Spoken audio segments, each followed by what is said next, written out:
Good morning, everybody. How are you all today? Good. It's great to be here on a Sunday morning with you. And the Spirit and the bride say, "Come." And let whoever hears say, "Come." And let whoever thirsts come. Let us pray.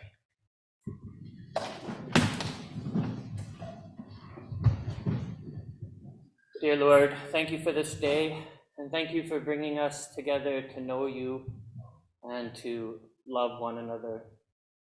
Thank you for giving us your holy word, which gives entrance to knowing your vast and fathomless love for us.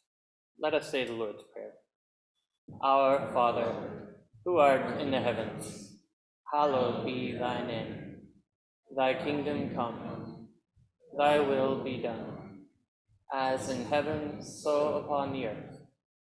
Give us this day our daily bread, and forgive us our debts, as we also forgive our debtors. And lead us not into temptation, but deliver us from evil. For thine is the kingdom, and the power, and the glory forever. Amen. Please have a seat. So I'm going to continue with the series on the symbols of the new church, almost all of which are found in the last two chapters of Revelation. So I'm going to read to you some of them from Revelation 21. And he carried me away in the Spirit to a mountain, great and high, and showed me a holy city of Jerusalem coming down out of heaven from God, shining with the glory of God. Its radiance was like a most precious jewel, like a jasper, as clear as crystal. The city had a great and high wall with 12 gates inscribed with the names of the 12 tribes of Israel, and 12 angels at the gates. There were 3 gates on the east, 3 gates on the north, 3 on the south, and 3 on the west. The wall of the city had 12 foundations, bearing the names of the 12 apostles of the Lamb. The angel who spoke with me had a golden measuring rod to measure the city and its gates and walls. The city lies 4 square, with its width the same as its length. And he measured the city with the rod, and all the dimensions were equal, 12,000 stadia in length and width and height. And he measured its wall to be 144 cubits by the human measure, which is the measure of an angel.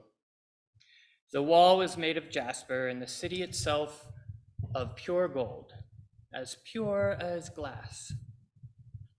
And the 12 gates were 12 pearls, each gate consisting of a single pearl. The main street of the city was pure gold, as clear as glass. Amen. I'm actually going to cover 3 symbols today: the wall, the gates, and the streets. So in Apocalypse Revealed, 898, we read about what these walls really mean. We're given a description that talks about walls. We all know what a wall is. But the word has a secret inner meaning. It's like a parable. So the walls mean something in our mind and our spirit. Let's read about that. A great and high wall symbolizes the word's literal meaning. That's what we read and we understand immediately,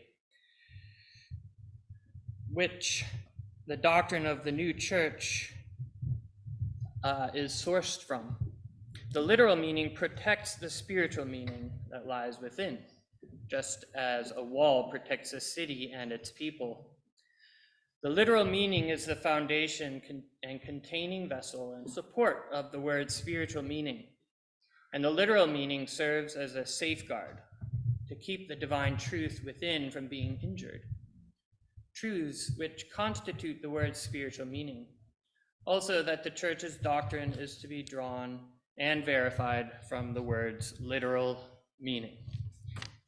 Okay, so the literal meaning has a purpose of protecting people from understanding the deeper ideas.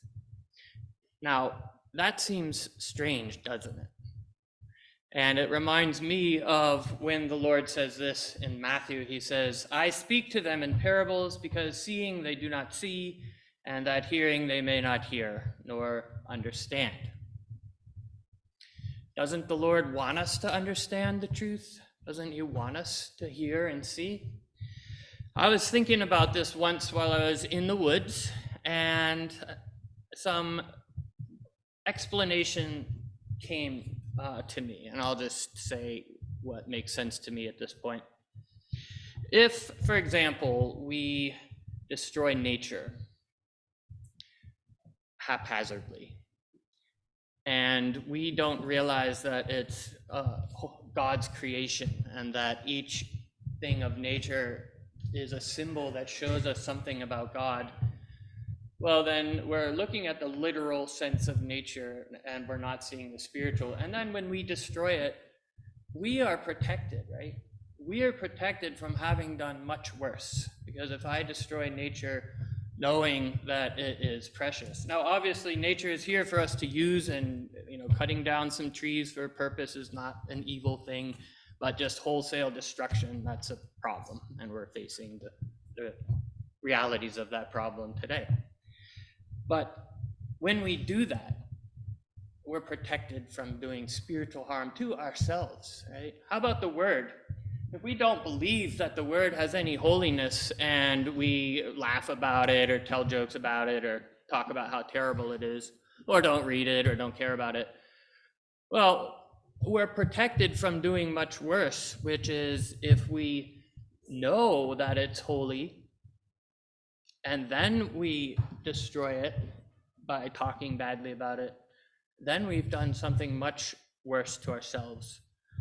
And it's the same with another person. If I ridicule someone, I'm a bully, but I'm not seeing how they are a child of God.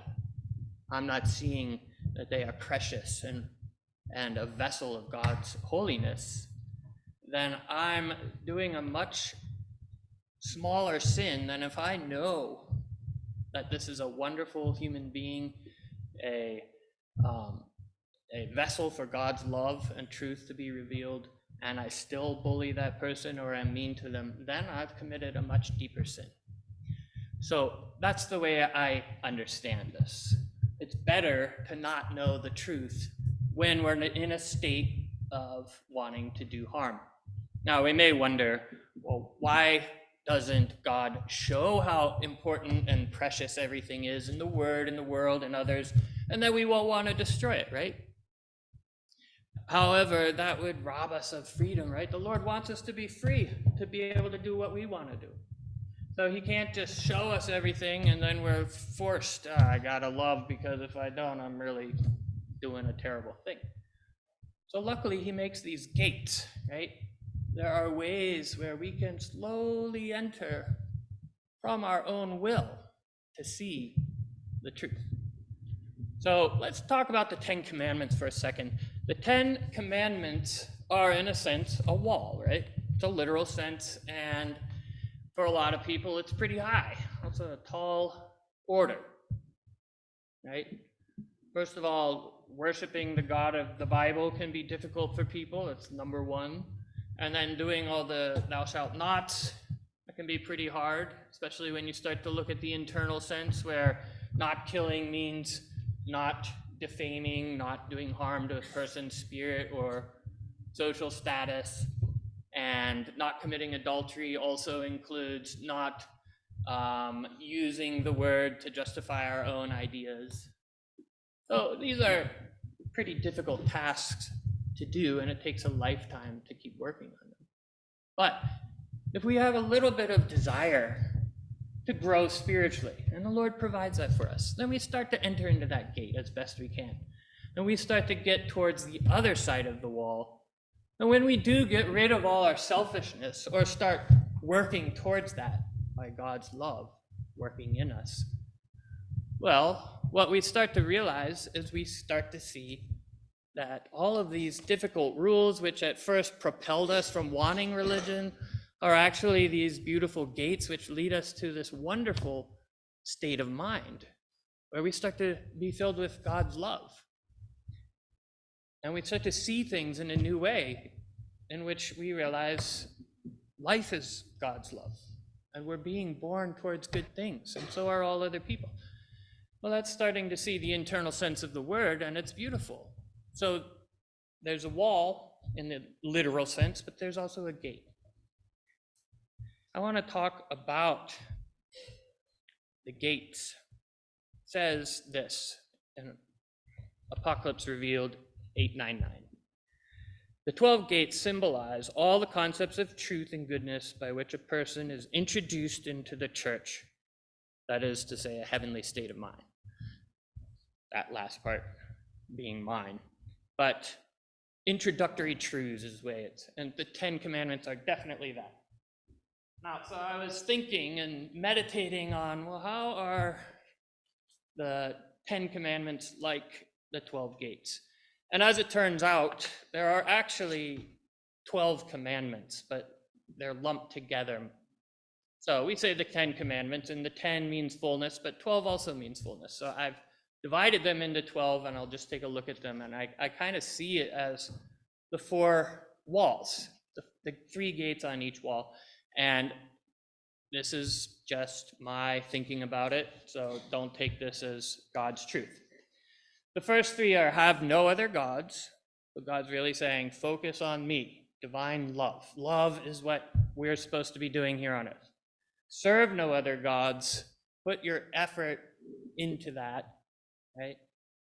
Don't just acknowledge it, but actually focus on it with your deeds. And do not take my name in vain. Those are the first 3. And remember that God manifests, right? It's not just up here. It's not just only in the Word. It's in other people. It's in life itself, right? So if we say, I love the Lord, I love love, but I'm not actually good to people, I'm not good to what he gives me, well, I'm taking his name in vain in 2 ways. I'm saying I love the Lord, but I don't really. So that's taking his name in vain. But also, his name is everything, right? It's his revelation, just like my name reveals who I am. So we're taking that name in vain too. So this is orienting us to the east, right? It's saying, the Lord is saying, I'm God. Focus on me. Focus on me. Orientation, east. What are the next 3? The next 3 are rest on the Sabbath. So that means that we are understanding that God alone can do good. God alone can do good in our life.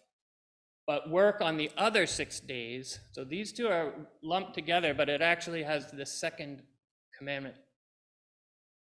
6 days shalt thou do thy labor, right? That's a commandment. So we have to do the work, the as of self work. We know that the Lord alone can do it, but he does it through our sense of self and our hands and feet. And then number 6, honor father and mother.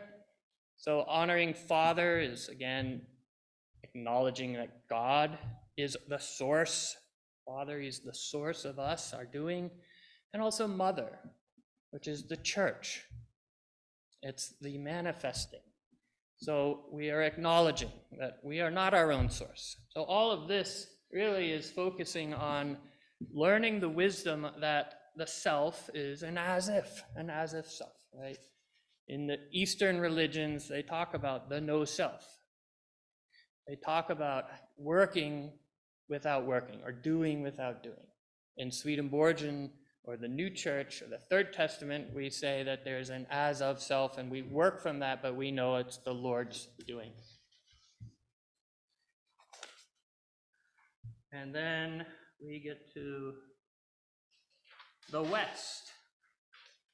And the West is when we start to get the tasks. We've learned these 2 truths.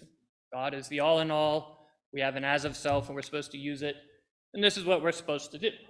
We're not supposed to murder. We're supposed to turn away from the selfish love of wanting dominion over everything, right? And we're not supposed to commit adultery. We're supposed to turn away from that pride which thinks we deserve to insert ourselves into God's truth and make it serve us, which is an adulteration of truth. And we're not supposed to steal. We're not supposed to have this worldliness, and we're not supposed to think that we own God's truth, right? So this is the as of self work that is kind of opposite or complementary to the first three, the east, right? Which is God saying, I am God. Divine love is God. And this is how we actually do the work of loving God as God. And then finally, we get to the north, which is do not bear false witness against your neighbor. We could say, don't twist truth, don't covet other people's house, and don't covet, a long list, thy neighbor's wife, donkey, all the servants. So don't covet what's living in the house, right? So when do we twist truth? We twist truth when we're not satisfied with reality as God gives it, right? We're either scared of it, we're scared of the consequences, so we say something else, or we don't like the outcome, so we tell a lie, so things will come our way. And when do we covet? Again, when we're not satisfied, right? And this is external things, and the things living in the house are the internal things. We covet not just things like cars and houses, but we can also covet like, oh, that person is such a nice personality. I wish I was more like that, right? And what is that? That's the opposite of, like, the South, if you'll remember, was learning that the self isn't the actual doer. If we really trust that the Lord is the doer, which is sort of the opposite side of that, then we won't be scared. We will trust in providence. So I liked how they fit together, and I just wanted to kind of illustrate that. And if we practice all these things, we know these things, and we practice doing what they would have us do in the opposite corners, then what happens is we start to enter into the holy city. We enter into a state where the Lord can give us his love. And that's a beautiful place to be. So from New Jerusalem Heavenly Doctrine, number 1, very first number, says, the gold like clear glass that the city and the streets were made of means good actions done out of love, which cause the teachings and their truths to shine. So we talked a little bit about this last week when we talked about how the tree is known by the fruit. It's the actions of love that reveal the truth. So I found some streets of gold that had some love in the midst of it. And I showed this one several weeks ago. I'll give them to you, because I bet sometimes it gets a little boring.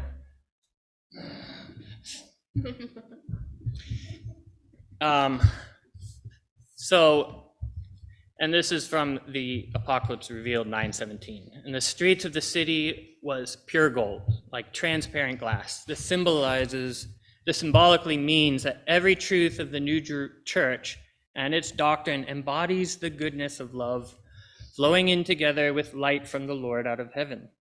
Everything connected with that church, the new church, embodies the goodness of love, flowing in together with the light out of heaven from the Lord.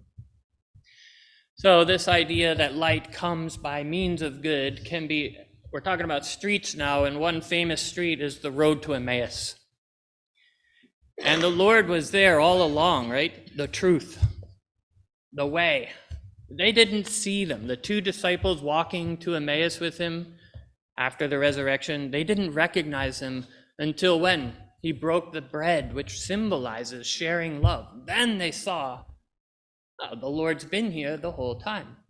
So I like that illustration of how love gives us light. And we also read that the new church truths will be from a celestial origin. That's Apocalypse Revealed 43. They're saying the same thing. Celestial means love. So the truth that we're going to see is from love. And it also says everyone who's in the new church will have celestial love. Same book, 350.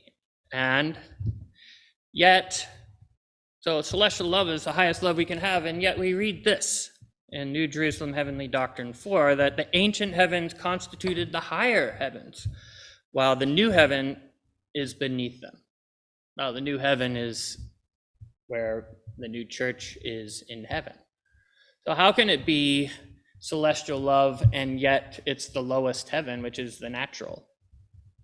Well, it's a really wonderful place to be, isn't it? Because our role, if we want to be in the new church, is to translate love into our actions, onto this earth, into our relationships, into how we interact with all things around us. It's a tall order, but it's a beautiful task, isn't it? And that's kind of what those gates were all about. There's the ideal, and then there's the doing. And this church is a city, not a Garden of Eden, right? And a city involves what? Human technology and human endeavor. So our goal is not to go back to having no natural tools, like the cavemen or whatever, those earliest people who were the celestial, most ancient church. Our goal is to use all the natural things that our mind has come up with to do good, So that's an exciting future for us, that we can use all this amazing technology that people have come up with and wed it to goodness, to love. Imagine what this earth might be. Those holy cities. We read that there are multiple New Jerusalems in the spiritual world. It'd be nice to have multiple of them here too.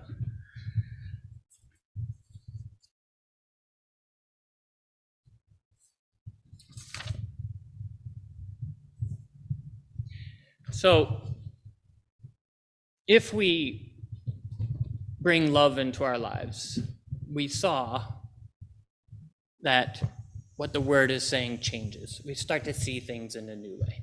That's the light.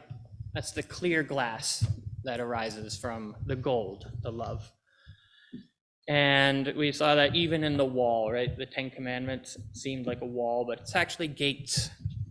And we can see it in the word elsewhere. For example, we look at the sacrifice of Isaac. It seems like a horrid story. I remember as a child, I kind of froze mentally, I guess, at that point. I didn't realize that it was intervened, that God said, no, don't do that, actually. I don't want that. So I'm glad when I found that out. But if we take it, we can think, oh, God's likes to tempt us and likes to give us trials. But when we start to see with the eyes of love and we know God is pure love, then we'll say, oh, this was actually to wean Abraham out of some false understandings of who God is. And we start to see also the internal sense. Same thing with the Lord's life, right? We start to see with the eyes of love. We won't think of an angry God sacrificing a son. That doesn't make any sense. We'll think of the Lord loved us. He came here to save us. It's a very different story. So we walk a street of gold with 2 feet, don't we? And I want to acknowledge Solomon Keel, because these ideas that follow are from a really lovely service he gave at 8th grade graduation. He said that there are 2 great commandments: love the Lord and love the neighbor. And it's like walking, right? We need to do both. And he also talked about how the 2 steps of charity, even steps, right? It's in the word, are shun evils and do good. So this is how we get the gold. This is how we walk those streets of gold. And that will illumine our mind to see truth as, more and more pure, closer and closer to how the Lord wants us to see it. Now, moving in the spiritual world, streets are for going from one place to another. In the spiritual world, we move by changing our affections. We can see the logic here, right? If I'm in a bad mood, I have some bad affection inside of me, I can move to a different state of mind by focusing my mind on something else, going into nature or talking with a good friend or thinking about how the Lord's providence is real. These are things that can move my state of affection, right?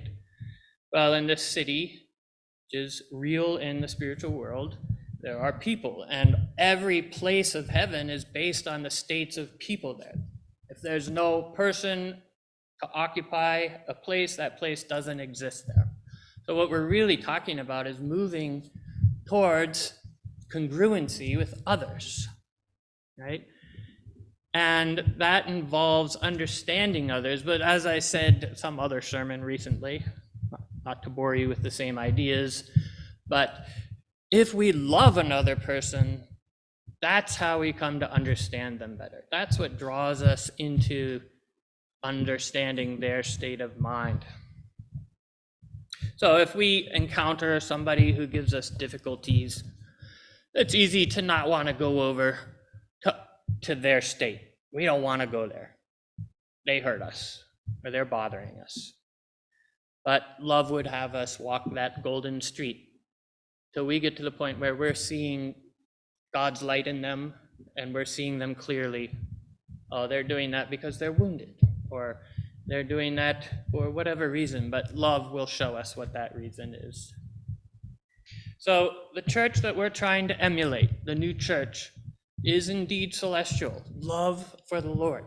Those first 3 commandments, right? Really loving the Lord. And from that, loving other people.